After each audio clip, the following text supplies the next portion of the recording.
И еве ние се договараме во студиото додека не видовте како тоа го правиме, ги најавив моите гости, Даниела Колева од СДСМ и Тони Јаревски од ВМРО-ДПМН, кои што се така и особено гласни во парламентот и по многу други прашања, а особено сега кога на дневен ред е усвојувањето, односно дебатите кои што ќе водат кон усвојување на државното чекмеџе. И сега, како што знаете, едни велат, односно од власта, дека буџетот е развоен, има социјална категорија и инвестицијски е, ВМРО-ДПМН и опозицијата вели дека тој е надоен балон. И сега вистината каде е? Некаде меѓу средината или? Даниела? Па, мислам дека во буџетот 2023 година токму тоа што го расправаме еве веќе втор ден, денеска и третиот ден почнува на пленарна седница, претходно 10 дена на комисија, имавме 3 дена амандманска расправа во однос на буџетот 2023 година, поголем е точно за разлика од минатата година од 2022 година. Меѓутоа, буџетот е зголемен за 12,7%. На што се должи ова зголемување?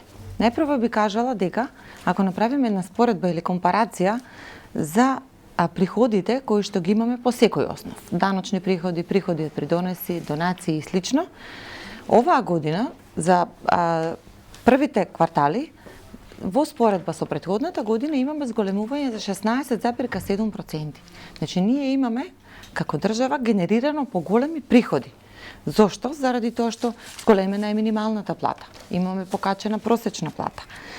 Од ред други покачувања на платите кои што беа оваа година, имаме поголем број на приходи. Тоа ни дава за право за следната година да имаме проектирани поголем број на приходи, повеќе приходи, меѓутоа и повеќе расходи. Имаме за 12,8% зголемени расходи за следната година во буџетот 2023 година. Инаку буџетот е насочен кон економско заздравување, нормално нели, после енергетската криза и економската криза која што не е само кај нас, туку е во цела Европа. 800 милиони евра имаме димензионирано директно за капитални инвестиции. Тие капитални инвестиции ќе доведат до тоа да може и следната година да ја пребродиме, значи, после оваа енергетска криза. Меѓутоа имаме и 250 милиони евра кои што ќе бидат насочени директно за антикризни мерки. Такви пакети антикризни мерки има неколку години поред. Со ковид кризата имаше 6 пакети, кои што има голем процент на реализација, околу 86%. Имавме оваа година во месец март пакет мерки кои што беа насочени за помош на стопанството, на компаниите и на граѓаните, а последниот пакет што беше минатиот месец, а веќе се исплаќа, е директно таргетиран кон најранливите категории. Тука се лицата со попреченост, примателите на гарантирана минимална помош и ред други лица кои што се во овој опфат. Додека Даниела зборува, гледам Јаревски се наоружал околу него со податоците и тој има намера да ве демантира. Зошто Јаревски смета дека овој буџет е дрзок мегаломански? Мегаломански, инфлаторен и расипнички. Зошто? Што е расипништвото во тоа? Најнапред треба да видиме фактичка состојба како не е. Вака колешката убаво тоа звучи све кога ќе се каже. И слушајќи го, ние практично немаме проблеми, некој може да каже дека не сме во криза и дека светла иднина е пред нас. Но ние во нашава држава си имаме серија на проблеми и треба најнапред да ги разбиеме мантрите.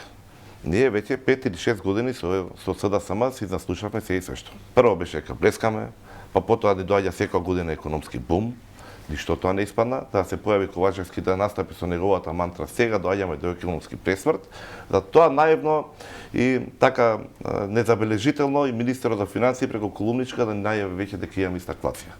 Така да состојбата не е близко до критична, напротив дека не е толку лесно.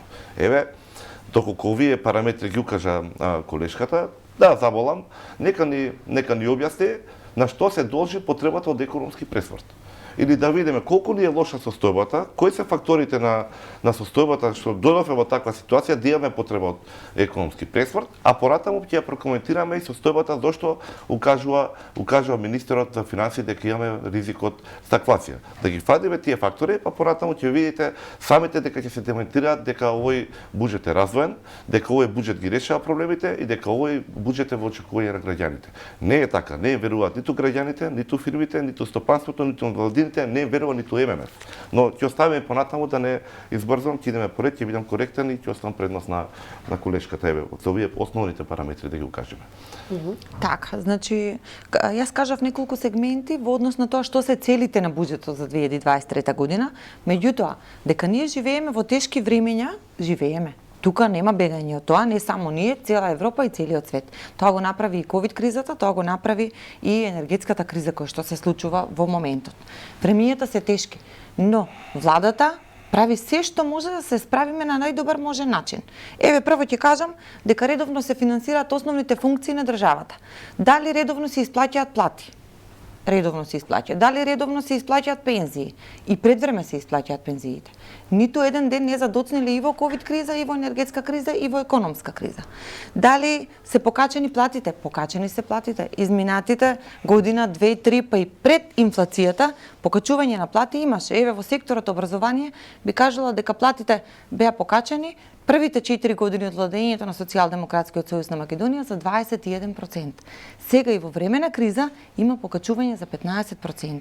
85.000 вработени во јавен сектор оваа година има покачување на плати. И тоа околу 15%, што во просек би значило од 4 до 5.000 денари. Тоа во време на криза значи многу. И ако споредиме со владењето претходно на ВМРО ДПМНЕ, кога без никаква криза платите не биле покачувани. И сега во време на криза ние сме нашле можност, сме нашле начин како да се покачат платите и мислам дека тоа е еден начин да се помогне во време на криза. Друга работа која сакам да ја споменам е субвенционирањето на сметките за електрична енергија. 80% од сметките кои што сите ние ги плаќаме, треба да ги платиме, треба да се 5 пати поголеми сега. 80% се субвенционирани од државата. Тоа значи многу за 600.000 домаќинства и за 70.000 фирми во моментот плаќаат 5 пати поевтина електрична енергија. Тоа значи многу за домашниот буџет и значи помош во оваа енергетска и економска криза. Добро, вака, ја да видам. Јас нема потреба да се мешам, ги гледам по ишред. И двајцата и одлично си функционирате како колеги кои што со одговор и контраодговор си се недоврзувате. Значи, првим да видиме дали за иста држава и за исти буџет дискутираме. Дали имаме 5,3 милијарди евра предлог буџет пред нас? Да. Дали истиот е 75% повисок отколку што беше 2016 година? Да. Дали ова што го кажавте во однос на платите, дали потрошувачката коштичка помина психолошката граница од 51.500 денари? Да. Дали истата е поголема за 19.000 во спореба на преходната година? Да. Значи, ова се контрадикторности во однос на тежината на ситуацијата во која се наоѓаме. Дали имаме предлог 700 милиони евра, пазете, само со милиони збориме, огромни суми, за дефицит предвидено? Да. Како ќе го финансираме дефицитот со задолжување? Дали не следат 1,5 милијарда евра ново задолжување следната година? Да. Тоа не носи до 8 милијарди на крајот од оваа година, 8,5 милијарди следната година можеби на крајот од задолжување. Не задолжија повеќе од сите влади претходно заедно. Расте неконтролирано долгот и тоа ние не можеме со оваа влада го направиме. Бараме кривци, бараме образложенија, бараме оправдување на сите страни, но не бараме само таму кај што најмногу треба во владата. Тешките времења се справува владата, нејзината цел, институции што ги раководи, луѓето што се поставени треба да не пренесат преку кризата. Ја не заборавам на експозето на премиерот, кога укажа дека за неколку месеци ние ќе бидеме надвор од кризата. Не, како они повеќе условно кажано се борат, ние толку потешки времења имаме. Народот станува посиромашен, корупцијата добива енормни размери, тонеме во сиромаштија и во определена нестабилност. Така да од тој аспект не сум сигурен дека во проекциите што они ги велат дека ќе ги направат и дека не доаѓаат светли времења, не доаѓаат светли времења, бидејќи владата лаже. Подеднакво многу ме лаже и мене и колешката. Носто го кажувам тоа. Еве ќе земам конкретен пример, за лажење можеме за владата збориме повеќе емисии во континуитет, но еве ќе го земеме од макроекономските параметри. Еден можеби од најважниот, за растот. Во нивната стратегија што става фискално 2022-2026 на Министерството на финансии стои, можете да симните. Пред само неколку месеци, првата е во декември, после као имаат ревидирана 4,3 односно 4,6% развиваат. Сега ни предложија буџет со 2,9. Што се промени? Какви катастрофални состојби се случи да тако нешто драстична промена да имаме во само неколку месеци? Не добивме објаснување. Слично нешто ни се случи и со ММФ. ММФ вчера забележавме, мислам дека вчера и се случи, од 3,2 не падна на 2,7% растот. Тоа ви менува све. Тоа ви го менува целиот концепт на самиот буџет. Понатаму ќе отидеме како ќе по структура на буџетот ќе го продискутираме истото како и тие пари што се предвидени ќе се направат. Она што тие го проектираат и го планираат не го стваруваат. Оваа влада на СДСМ е позната по нивната неисполнителност и нереализација на она што го ветиле. Еве ќе идеме она што го спомна и колешката. 800 милиони евра капитални инвестиции. Еве велам веднаш. Доколку некој од оваа влада успее да спроведе 800 милиони евра капитални расходи, односно инвестиции, ја ќе видам првиот во истата оваа емисија што ќе дојам и тоа на целиот глас ќе го поздравам. Но до сега искуството наше се покажа дека не е така. Ја и вчера ви покажував, ги имате ке вас материалите. Еве ги. Што проектирале, што реализирале во однос на инвестициите. И тоа се повторува секоја година. Дозволете само на кратко, нема да одземам време. 19,7% им е реализацијата во Министерството на транспорт и врски, таму каде што сметаат дека оваа година ќе се случи просветот. Дали тие луѓе, дали тие капацитети што оваа година направиле 19%, 19,7%, имаат капацитет сега за 300% да ги направат. Па направија нели комисии, па направија тела за нереализацијата на капиталните инвестиции да ги пренаменуваат и така натаму. Секоја година истата работа. Доаѓа ребаланс 1, ребаланс 2, капиталните инвестиции планираните се топат, со прераспределата ќе си отидат на непродуктивни трошоци, дневни и така натаму. Ќе ги збориме нив, ако сакате можеме ги редиме од крај. Ја не би одел. Вашиот став е дека тие капитални инвестиции се гледаат на крајот од годината. Како ќе се појаваш на крајот од годината ако ги нема низ целата? Во последниот квартал се впишуваат и се реализираат поголем дел од капиталните инвестиции. Ако анализираме и минатите години до месец септември, август-септември нема голема реализација или некаде до кој 30-40%. Добра, зашто баш на крајот од месецот тие ги се појавуваат, се скриени, ги нема на радарот низ се завршуваат и се впишуваат на крајот последниот месец декември, и заради тоа најдобро е да анализираме по завршната сметка колкава е реализацијата. На капиталните инвестиции последните 3 години реализацијата е околу 79-80%. Така да најдобро би било да заврши годината, па потоа да ги анализираме. Сакам само да кажам нешто во врска со тоа што спомна колегата. Во делот на инфлацијата, инфлација има во сите држави, нема само кај нас, има во цела Европа, поготово има кај нас заради тоа што сме ние увозно зависна земја. Ние 70% од производите кои што ги имаме, поготово за прехрана, се од увоз. Најмногу имаме увоз со Германија, Англија, Грција, Србија и Бугарија. Ние имаме трговска размена и заради тоа инфлацијата во нашата држава постои и никој не го спори тоа, никој не кажува дека е розова ситуацијата, баш напротив, постојано кажуваме дека е тешка ситуацијата и го бараме најдобриот можен начин да се справиме и со оваа моментална инфлација и со се што се случува, па затоа и се покачуваат платите за да се справи народот со инфлацијата. Спомнавте код потрошувачка кошничка. Не е антиинфлаторна мерка, ве молам. Спомнавте потрошувачка кошничка. Еве да кажеме точно 51.000 е во моментот потрошувачката кошничка. Меѓутоа, паралелно расти и просечната плата. Во моментот просечната плата е 32.000 денари. Потрошувачката кошничка се полни со 1,5 просечна плата. Во 2015 година потрошувачката кошничка била 32.000 денари, а просечната плата била 20.500 денари. И во 2015 година потрошувачката кошничка се полнела со 1,5 просечна плата. Значи, Ја гледаме ситуацијата. Понатаму рековте дека се задолжуваме. До сега, откога е дојдена на власт владата предводена од Социјалдемократскиот сојуз на Македонија, имаме вратено 2 милијарди евра долгови направени од претходната влада. Сега во овој буџет 500 милиони евра се за раздолжување на долгови направени од претходната влада предводена од ВМРО ДПМН. За тоа за задолжување и за задолжување сума сумарум на крајот за другата година ќе излезе милијарда и така. И за задолжување, јас би кажала, најголемата компарација може да се направи народот. Зашто сега се задолжува владата? Проект за поврзување на локални патишта, проект за подобрување на водната инфраструктура. Имаме во моментот проект за подобрување на услугите во основно образование и реконструкција на 110 основни училишта. А зашто се задолжувала владата на ВМРО ДПМН за споменици, тоа се гледа најмногу во градско. Само уште малку да завршам. Во делот на сиромаштија. Многу е лесно да се нафрлаат такви поими сиромашни. Ако зборуваме за сиромаштија, дали кога 33% пред 7-8 години била невработеноста, секој трет човек бил невработен, активен што можел да излезе на пазарот на трудот, и кога била 8.000 динари минималната плата, немало сиромаштија. А сега сиромаштија велите има, но морам да ви кажам, кога зборуваме со бројки и степенот на сиромаштија се мери. Сиромаштијата во моментот, степенот, индексот на сиромаштија е 16,8%. 2015 година бил 26,1%.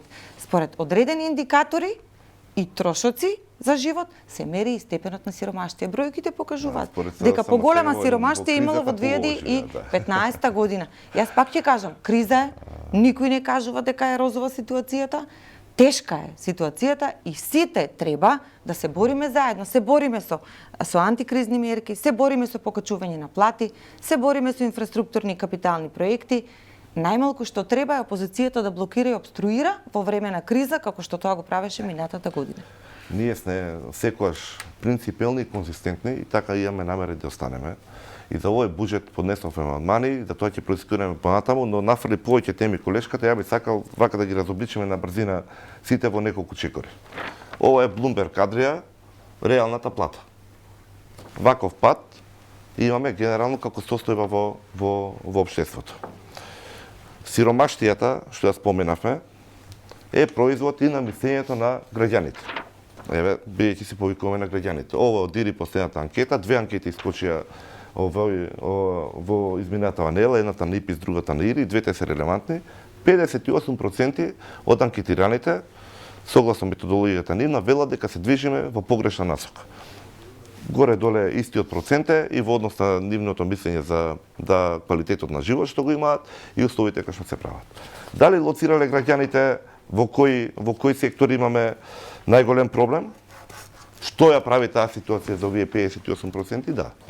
Повеќе фактори се, трите носечки се високите цени, нискиот стандард на живење и економската состојба. Сето тоа е во спротивност на ова што буџетот го велат они.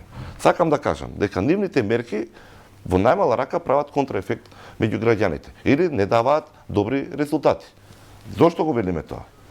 И такво прашање поставиле. Биле навистина темелни и одлична е анкетата. Ова е за другите проблеми. Ево. Дали според вашето мислење Ковачевски владата е посветена и за решавање на вашите најголеми проблеми што претходно ги кажале? Видете, поразителни 34 поприлично не и 40 воопшто не се труди. Перцепцијата кај граѓаните е дека оваа влада не работи, бидејќи не им би решава проблемите. Ние можеме овде гледам дека таква стратегија направи СДС, 800 страни е буџетот, ќе читаме ставки, 3 дена нема проблем, па ја ќе кажам ова е малку, она ќе каже повеќе, па ќе се бркаме како во магла. Не. Реалноста е на крајот од денот, кога ќе излеземе од студиото, и јас, и вие почитувана, ќе отидеме во маркет, од таму треба да напазариме, да однесеме, да преживееме, да платиме сметки или пак да ни се развива компаниите кај што работат нашите сограѓани. Тоа на анкетите го кажува дека не е. Дека е лоша состојбата, дека народот живее полошо и се полошо, дека не гледа надеж, за жал тука не се причините силување и така натаму. Зошто е тоа така? За сиромаштите втората работа. Нафрлисте повеќе работи, се трудам што е можна по концизен. Покрај тоталното незадоволство на граѓаните од условите во кои што живеат, тука и сиромаштијата. Два фактори се за сиромаштијата. Првото инфлацијата, пошто е данокот на граѓаните, плаќаат поскапи цени, земаат помалку, практично цица државата, а на исто место се полни буџетот. Целиот буџет е проектиран на зголемена наплата на ДДВ ради повисоките цени. Ние немаме други фактори на развој што ги имаме, бидејќи кажав, преку процентот на развој паѓа. И втората работа што гледа државата, општеството и го полошува стандардот на граѓаните и на фирмите е корупцијата. Каде што исто така рушиме рекорди, кај што имаме перцепција дека овде работите се полоши и полоши. Или како што ги споредуваме со годините, имаме и други години кај што можеме да споредиме, но сега се два пати полоши. Стигнавме до ситуација да ни доаѓаат екипи од Америка за да може да се справат со корупцијата. И сега видете кој парадокс. Од денешка до вчера се брутално се неагираше дека немаме корупција, за денеска сите во хор, вклучително најгласни во представниците на власта, па и колеги од парламентот, ведеме и имаме корупција од најниско до највисоко ниво. Ќе цитираме една колешка исто од власта, кај што вика од најниско до највисоко ниво. Еве вчера на дискусијата на собранието истото го прашав. Вие како пратеници на власта, ве молам, покажете со прст, посочите на еден пример каде се крие високата корупција. Дали е тоа Ковачевски, дали е тоа во транспорт и врски, бидејќи таму се најголемиот дел нереализираните активности, дали е некој трет, барем да имаме некоја почетна точка кај што ќе тргнеме. Не можеме од една страна да речеме дека владата е добра, си работи работата, самите да си веруваат во тоа, не верува опозицијата, не веруваат граѓаните, не веруваат синдикатите. ММФ не им верува. Затоа ја промени и стапката. Еве дополнително и за тоа да спомнеме. Го спомнавте вие задолжувањето и ние повторно ќе се појавиме натаму. ММФ минатата година со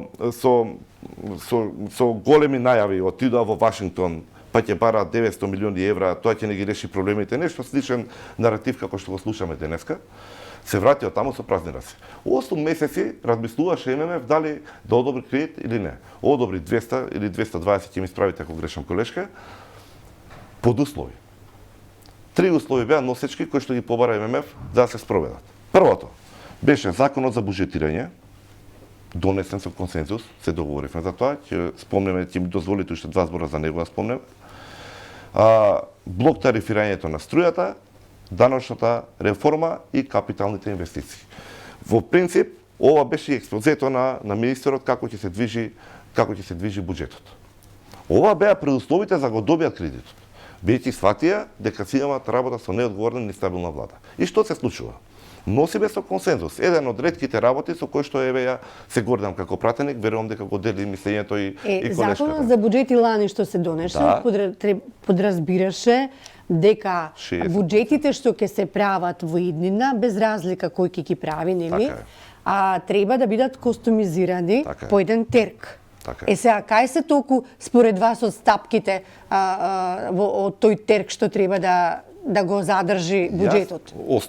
Основниот параметар и мислам дека токму во исто убаво студио минатиот пат го укажав тоа дека они се неспособни тоа го направат. Основниот постулат е 60% од БДП да не биде јавниот долг. Со предлог буџетот, колку е колешка? 64,4. На прва година уште не пуштен во сила законот. Имаме отстапување и тоа сериозно. Каде што немаат намера да го направат. Кај даночната реформа, од толку најавувана или зборена, остана тоа како фама да се случува што ќе се случува. Прогресивното даночење првен нели ќе го побаравме ние да се одложи, тоа не беше прифатливо, па ќе го кинува, за понатаму да преформулираат повторно дека ќе го одложува. Има неколку ставки во буџетот за кои што можеме да ги прокоментираме што уствари опфаќа даночната реформа. Во суштина, овој буџет е 590 милиони поголем од претходниот, кој што исто така беше голем за реализацијата што спомнавме преска на каде што е лоша. И тоа се само различни форми на собирање на данок јараш. Во ваква тешка состојба, ако веќе се сложуваме со колешка, за каде што се наоѓаат и граѓаните и фирмите, ние дополнително ќе им ги одземеме тие средства и ќе направиме ситуацијата уште потешка.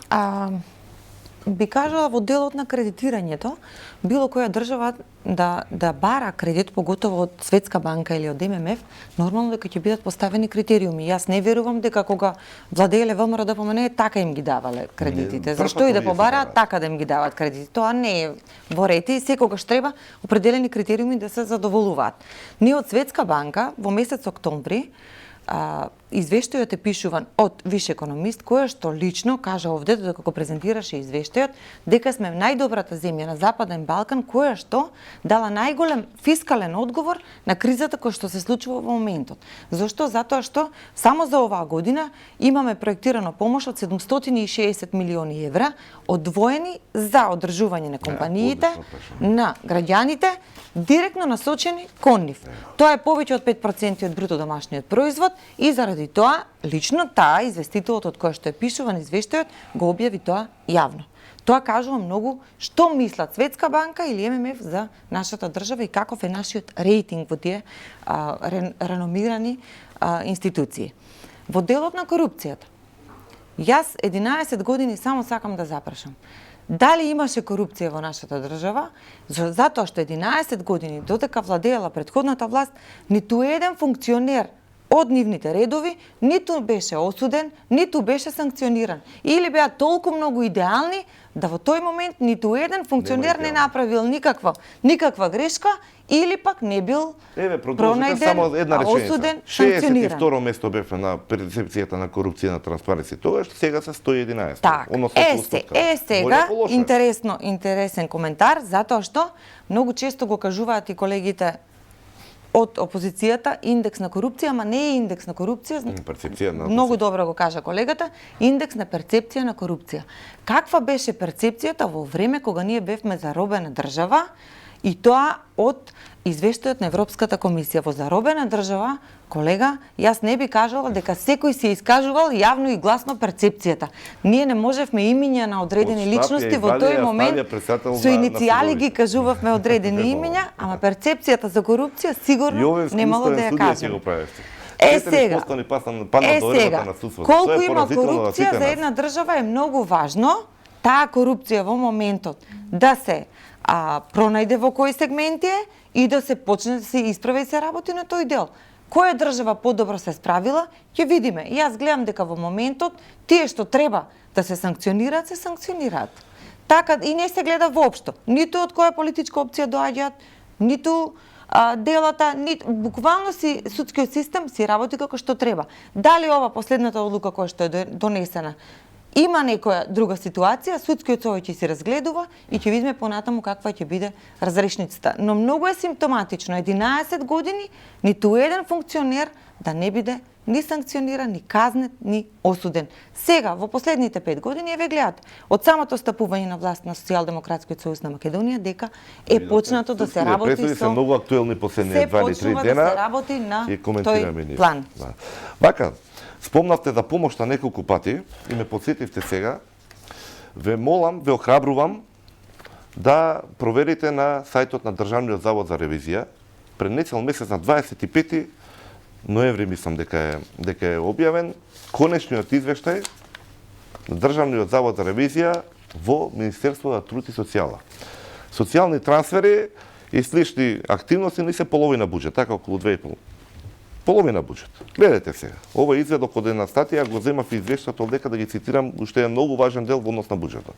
Вели вака: Државниот завод за ревизија изрази неповолно мислење во однос на вистинитоста и објективноста на финансиските извештаи на Министерството за труд и социјална политика и мислење со резерва во врска со усогласеноста на финансиските трансакции со релевантната законска регулатива за 2021 година. Има уште многу таму да се реди, ако сакате ќе ги кажеме.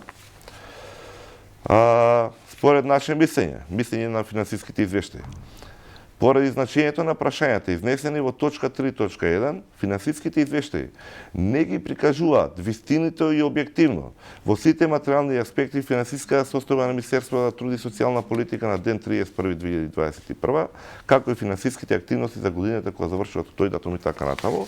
И ова е едно многу важно, само 2 реда за емисијата. Вели вака: во исто време, непостоењето на целости и точни податоци за обврските влие врз реалните проекции во процесот на планирање на буџетските средства во наредниот период. Ова е катастрофа. Само за гледачите, не знаците за ревизијата, кога работи ДЗР на еден конечен извештај, има позитивно, има негативно мислење, и има една најстрашната категорија што е на прсти во овие 30 години кажана во институции, кога има неповолно или кој не дава мислење. Тоа ви е вака за превод малку попросто, симплифицирано, не ќе ни да коментирам. До толку ни е лоша ситуацијата.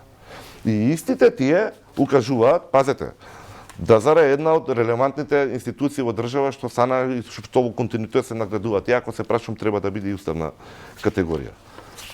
Да каже на толкав сегмент од буџетот што директно ние тука треба да се надмудруваме или да аргументираме дека таква лоша состојба што се наоѓа во министерството директно има импликации врз проекциите за буџетските средства.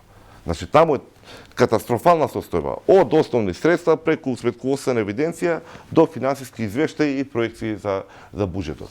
И сега, доколку видовме дека капиталните инвестиции, согласно ова што нивни податоци се извадени, немаат капацитет, не може да ги реализираат. Ако се обременети во другиот сегмент, кај што проекциите им се лоши, ако ММФ и другите релевантни фактори, изумив, Народна банка, прв пат во историја, даде две мислења, демек едно позитивно и едно реално. 1,8, преполовено од тоа што го велеа Кениф.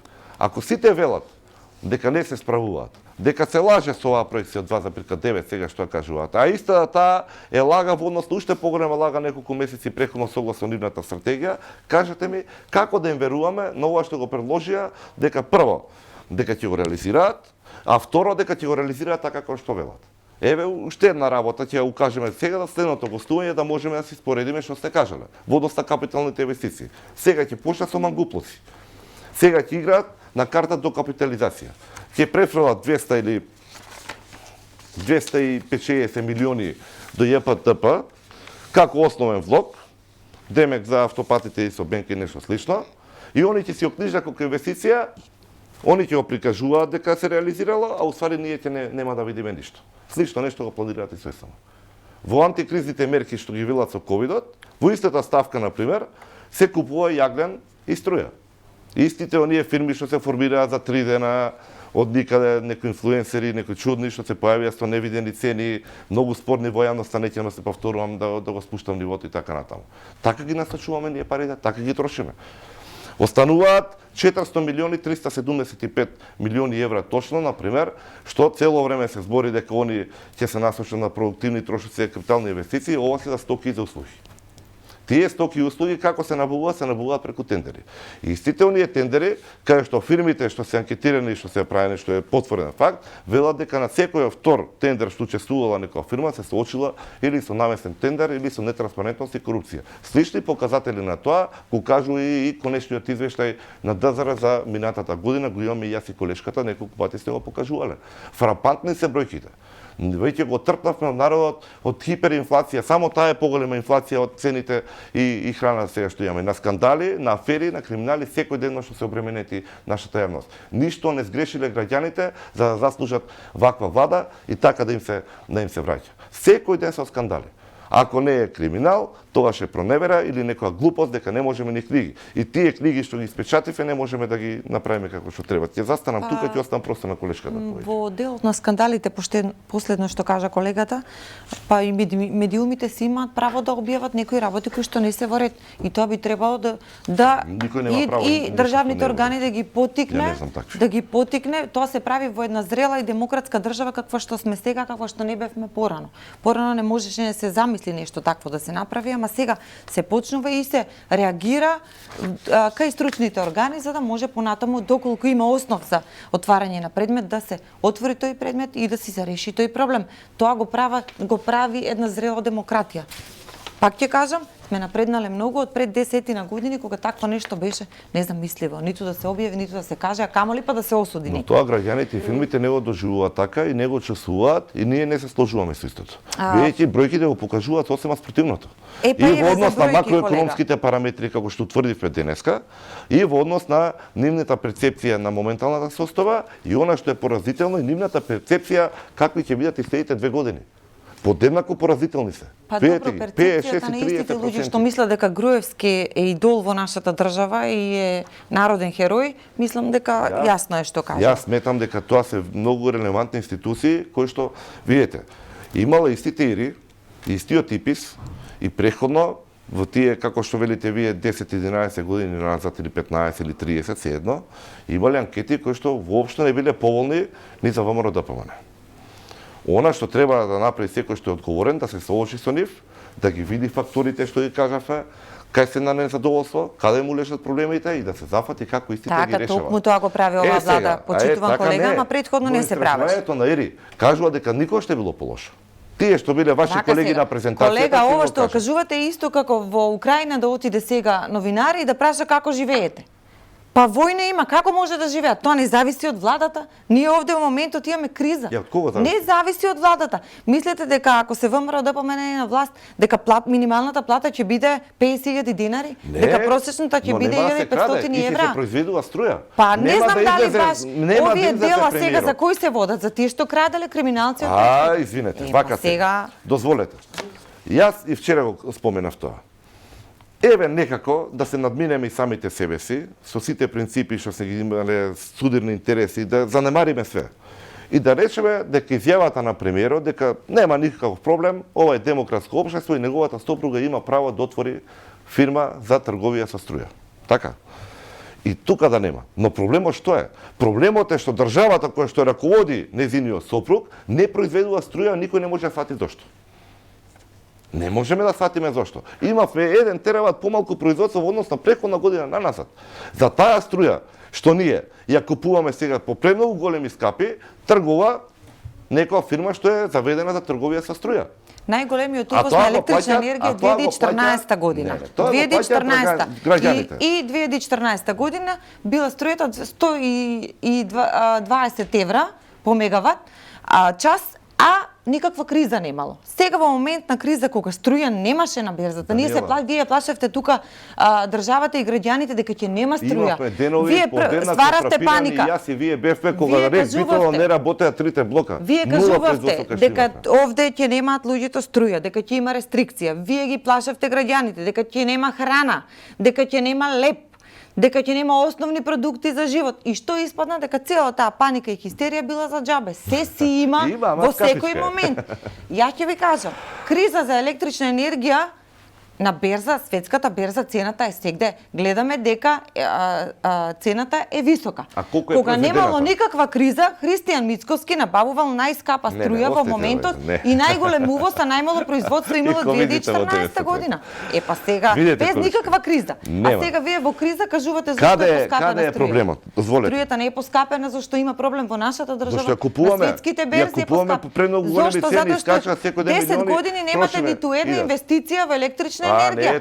Еве јас ќе ви кажам, имаме 170 мегавати последните 11 месеци во фотонапонски година велите ќе се зголеми производство, години сте имале 17 мегавати. Што е смешно. 17 мегавати во 11 години, 170 мегавати во 11 месеци.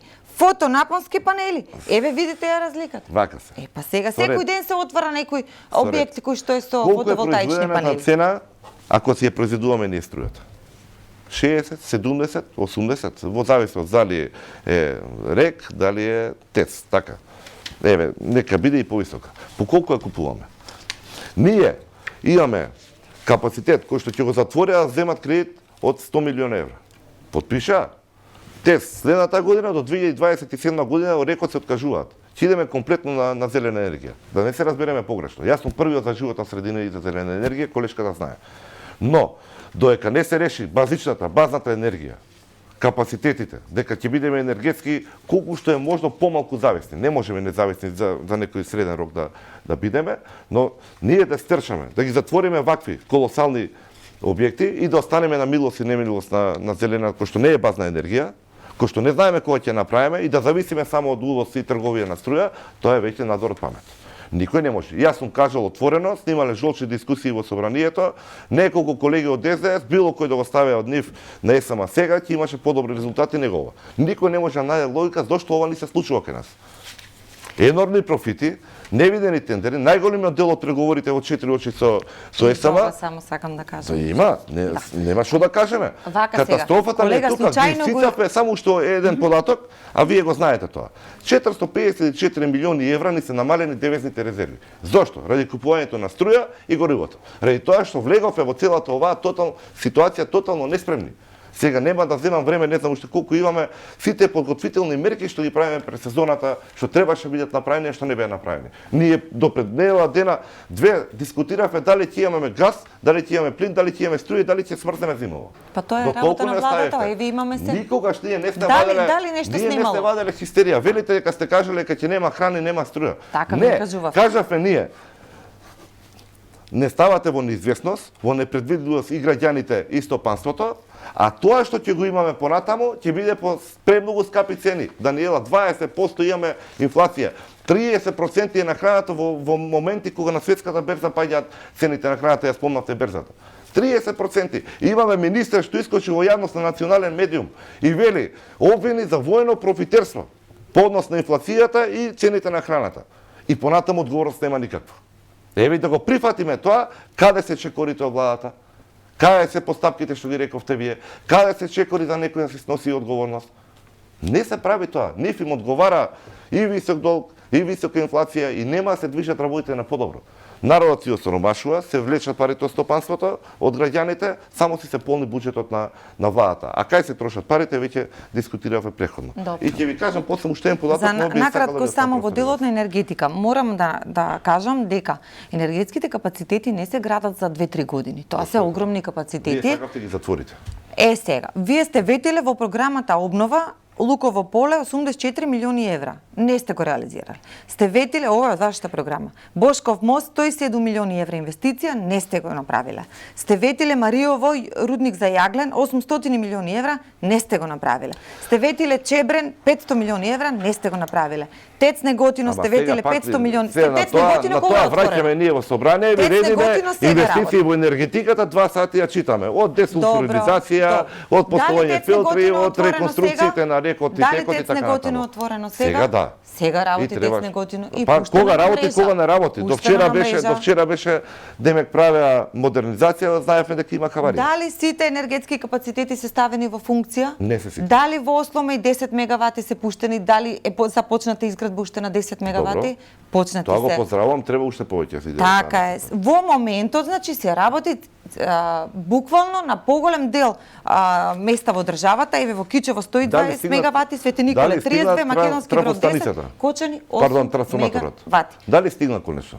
Требаше биде во септември. Па се работи. Цел блок не работи Точно се најави кога ќе тргне и кога ќе биде пуштен. И требаше веќе 2 месеца да работи. Ама зимата веќе не поминува, а ние секој ден плаќаме милиони за струја. Николе, како не поминува зимата, кога? Работи ли блокот во Рек Битола третиот? Што зависи директно од трансформаторот. Сите енергетски капацитети во моментот што се ставени во функција допринесуваат да имаме електрична енергија колку што треба. Значи немојте да ги плашите луѓето, вие велите дека не купуваме струја сега по еднормно високи цени. Нешто е пониска се опоследно време точно. Се највисоки цени. Ама не, па се произведуваме или купуваме? Дали велите вие дека со 100% капацитети работиме? Бидејќи долги години во нашата држава немало инвестиции никакви во делот на енергетиката. Клучно инвестициите се последните 5 години во најголем дел. Заради тоа и тогаш и сега нормално дека имаме дел кој што го произведуваме, а дел кој што го ние од увоз електрична енергија. Втора работа која што кажавте. Тендери во 4 очи. Такви тендери во 4 очи не постои. Тоа се јавни повици во кои што комисија си има, која што ги повикува тие 1, 2, 3, тоа не се голем број на фирми, со кои што преговара, и со кои што преговара и во кои што ја одбира најниската цена. Такви Какви што вие ги нарекувате тендери во 4 очи, додека бил Христијан Мицковски. Знаете ли колку направил? Знаете ли колку направил? Не, видите. 44. Јас ви велам 44 договори склучил, додека бил Христијан Мицковски. Во 4 очи вели, не се во 4. Тоа си е комисија која што ги повикува фирмите кои што работат. Ви фала 20 милиони евра во СМ 115 страна на извештат. Истата во истиот контекст за тоа. Најголем дел од капацитетите за енергетски се последните 5 години. Вака да парафразирам, ако дозволите, со ваши зборови. Тука се пред јавноста сите. Имавме изјава од премиерот. И искочија со некој краткорочен и среднорочен план како ќе се справат со производството на струја и каде што ви рекоа, овој капацитет, оној капацитет работи по полна пареја, овој по пола пареја, од акумулации толку. Дали сметате дека тие го реализираа она што го ветија пред месец и пол? Според вас. Јас абстрахирате се што кажав. Колега, ние се наоѓаме во ситуација која што е неизвестна од ден на ден цената на струјата на светската берза. Не збориме за тоа. Дозволете уште еднаш да парафразирам. Они искочија и рекоа: рекот ќе работи со 3 блока. ТЕЦ Негозино без прекин ќе работи од тогаш до тогаш. Акумулациите ќе произведат толку. Дали тие проекции пред месец и пол владата ги реализираше? Не. Дали беше предвиден дали дефектот што се случи во ТЕЦ? Дали беше предвиден дефектот што се случи? Дефект не може да се предвиди. Па не може. Но треба да се предвиди. Се среди за 2 дена. Треба да се има предвид дека дефект може да се случи кога ќе дадете проекција. Кога ќе ги уверувате граѓаните дека вие, јас ви тврдам дека имам луѓе, менаџери, способни екипи поставени во ТЕЦ и во РЕК и во акумулациите кои што ви кажуваат ќе произведат толку, бидејќи тоа значи дека нема да има дефект, они гарантираат за тоа. А се случуваат. И исто така кој што се случува и акумулациите да не бидат празни. Да не спомнувам катастрофата што се случи со дневни и ноќни разлики. Кога произведува струја, владата е крива, кога не произведува пак владата е крива. Зошто произведува навечер струја и ги продава по пола цена, а после сабале тоа купи по скапи цени? Ја ќе ве прашам. Милионски се симите. Зошто ТЕЦ Неготино вие не го пуштивте во работа? Да произведува струја. Во зависност од моментите. И вие сте менаџер. 10 години не сте го пуштили. Вие зошто немаше го пуштите? Бидејќи светската цена на струјата тога беше таква како што беше, цената на мазутот беше таква како што беше, понудата на произведена струја во регионот беше како што беше и немаше потреба. ТЕЦ не е направен за да работи нонстоп. ТЕЦот не, кажете ми. Оне да ги пегла разликите исто како што се акумулациите меѓу денен и ноќен. Тоа е нивната улога. Со структурата на неа вадиме за енергетика на тим од немаше потреба да работи. Па немаше потреба. Добро. Кога се произведуваше 1 терават до 2 теравати повеќе. Двојно имаше поголемо производство 2011 година. Таа ќе ја тргнеме на страна. Но генерално цело време било производството поголемо и си тешеше процес на модернизација. 10 пати поголеми додека не дојде и реше, ние ова веќе не го правиме, декарбонизација имаме, ова го затвараме, ќе имаме со колектори. И сега ни се случи 3 месеци после тоа. Ова што ни се случи. Иначе зошто колега ископот на јаглен чинел 10 пати повеќе пред 10 години. Ќе си ги проверите. Ги имам точно бројките. Ќе си ги проверите добро бројките и ќе видите што се случуваше со ископот на јаглен. Прво ќе си проверите зошто покривката не беше откриена на време, зошто подготвителните активности во август и во септември што требаше направат се правеа со задосување во октомври. Потоа ќе проверите која фирма се појави на тендерот, кога била формирана, колку пари беа прашање и кој стоеше позади истото. Ја имиња нема да спомнам, имавме добра дискусија, се вратиме на буџетот. Ви го мере времето, свесно влегов во ваков ризик и реков од Сабајле каков муабет да направиме со 20 пратеници кои што ката дневно или во собрание се гледаме. И мојот експеримент ми успеа, сакав пред гледачите да им го донесам дома парламентот, пленарната седница, и да им покажам дека не им треба трет човек на 20 пратеници, кога ќе решат да дебатираат со аргументите за и против, и да си го направат интересен муабетот. И последно 30 минути гледам дека кулминацијата на загревање ви е точно таква за сега кога ќе отидеме во собрание на пленарката, да си почнете и да си продолжите.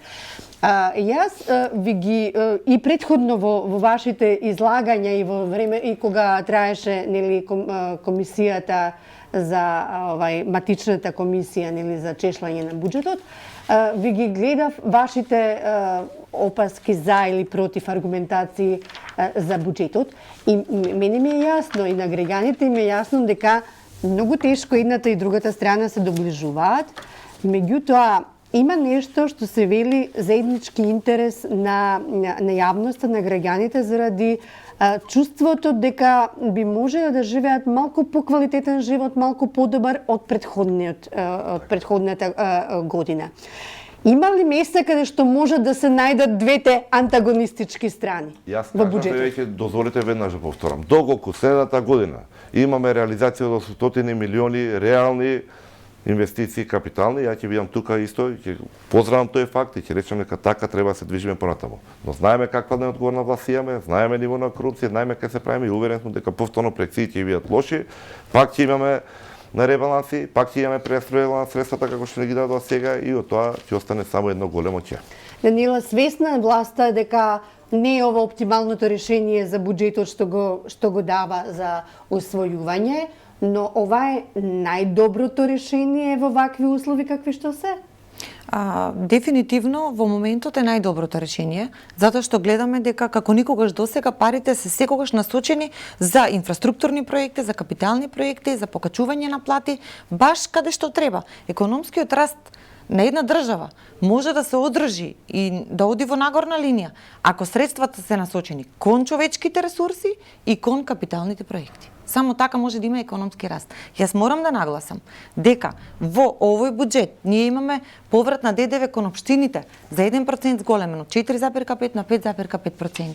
И тие имаат поголем поврат на ДДВ, повеќе пари во секоја општина за инфраструктурни проекти и за останати проекти кои што си ги имаат реализирано без разлика од која опција доаѓа градоначалникот. Тоа значи многу за секоја општина. Никогаш како сега не биле по плански региони опфатени и регионите и општините. Претходно знаеме дека се правеше најмногу во град Скопје. Другите општини беа целосно заборавени, поготово некои региони како источниот регион беше целосно заборавен. Сега гледаме дека во сите градови се гради, во секоја општина се изгради градинка нова, па и плюс во рурална средина се градат градинки. Во сите училишта каде што нема се изградија спортски сали, ги имаме точно на број колку се. Сите полициски станици во државата се реконструирани, а се распаѓаа претходно. Гледаме дека се поставуваат фотоволтаици на јавни објекти, имаме и таков заем и 20 милиони евра за распределени поставување на фото. Само малку да завршам, колега. Само да завршам. Кон граѓаните со проектот Мој ДДВ 60 милиони евра за 3 години има вратено назад. Претходно тие 60 милиони евра не се враќале назад, ќе кажат малку, но секој во својот буџет на некој начин си го надополнува тоа. Со субвенционираниот студентски оброк на секој студент месечно му се исплаќа 2400 динари. Ние имаме 40.000 студенти во државата. Пред 2 години додека било ВМРО ДПМН не се исплаќало тоа. Имаме зелена нафта воведено. Тоа од оваа влада воведено за земјоделците. Беше 30%, 50%, сега од следната година ќе биде 100% зелена нафта на секој земјоделец. Огромни средства се исплаќаат секоја година. За субвенции на земјоделците им се исплаќаат по 120 милиони евра. И сега ќе кажеме, буџетот е многу. Ние имаме повеќе од 1 милијарда евра за пензии, и плюс со наредната година покачување од 16% имаме проектирано уште 260 милиони евра плюс. Ние имаме во буџетот 500 милиони евра за плати во администрација. Ние имаме во буџетот проектирано средства за антикризни мерки. Имаме определено средства за само малку ќе ви кажам точно, околу 3,5 милијарди евра ќе ви кажам точно за што има во моментот.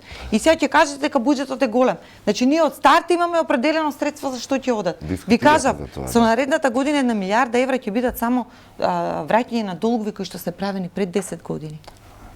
Па сега, и уште едно, проектот за поврзување на локални патишта во секоја општина од 5 до 10 улици. Тоа се средства од централната власт кои што им ги дава на општините како помош. Најлесно е да отидат градоначалниците, да се сликаат и да кажат да, тоа е мој проект или градинката е мој проект. Не. Владата ги прави, градинките, училиштата ги реконструира, патиштата, локалните патишта и регионалните патишта, патната мрежа ја обновува, Вака. ја прави низ целата држава. Јаревски завршницата, за да не излезе дека е хендикепиран Јаревски во однос на Даниела, да завршиме, Поинтирате зашто ме. доволно сте сега мотивирани во собрание кога ќе влезете на пленарка да распалите, а во исто време да ви кажам дека вие ги положивте критериумите на нови водители во студио и така што друг пат многу интересно ќе биде секој од вас да се викне колеги од собрание, да се ги води разговорите и темите и да му опонира на тоа што најдобро знае у мене. То ни уште вие и да одиме заедно за крај, во собрание. Да, ви благодарам уште еднаш на можноста да бидеме тука. Само за крај, уште едно прашање од анкетата што спомнав, иако баби и жаби не се менава, но убаво го срочиле.